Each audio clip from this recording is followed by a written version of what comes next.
They make great gifts and they are soaring in popularity. You know, home genetic test kits that can tell you about your ancestry as well as information about your health. ABC 2 News consumer reporter Mallory Safaste is working for you tonight. She met with one woman who said one of these tests actually saved her life, while a genetic counselor says to be wary of what you're paying for. Lara Diamond spit in a tube, then put it in the mail, expecting to find distant relatives. Instead, she got a diagnosis. They told me that I had this BRCA mutation, which was a complete shock to me. And I was able to follow up with my doctor and genetic counseling from that point. BRCA genes have been linked to breast and ovarian cancer, diseases that Diamond never knew ran in her family. I was sent for my first ever mammogram, which was clear. And only because I had a BRCA mutation, I was sent for an MRI.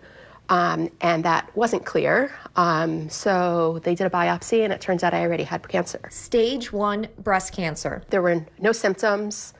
I wouldn't have gotten screened for years. The fact that a mammogram couldn't see it, ultrasound couldn't see it, it would have been a couple more years until there were any symptoms that would have made us question anything. It's very rare someone has this kind of experience. In fact, the FDA put an end to 23andMe BRCA testing back in 2013 because of risks associated with false positive findings. The majority of people who come in with reports from direct-to-consumer companies are misinterpreting it to either mean they have some sort of rare condition or they might be at risk for something, and in reality that's not what's going on. While there's been an increase in appointment requests from people ordering direct-to-consumer tests, they're still not recommended by the National Society of Genetic Counselors. It's not as simple as one single variant or one single gene and giving people an absolute increase or decrease risk for their health, and that challenge of patients trying to interpret their own genetic test results, I think, can lead to a lot of false anxiety or maybe even false reassurance. They are inspiring intrigue, though, a desire to learn more about your personal health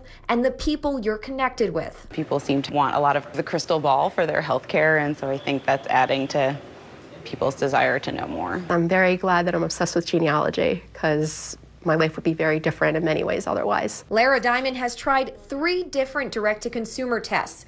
23andMe was the only one with a medical component. The others helped her build this family tree. You can find kind of family mysteries, and you can also find branches of the family that you lost touch with and, reconnect and maybe share family photos, family information, things like that with distant cousins. Now that Lara's connected with so many relatives, she's been able to share with them her experience with breast cancer so that they know to get tested. If you have any family history of disease, it's advised that you meet first with a genetic counselor and not rely on any direct-to-consumer tests.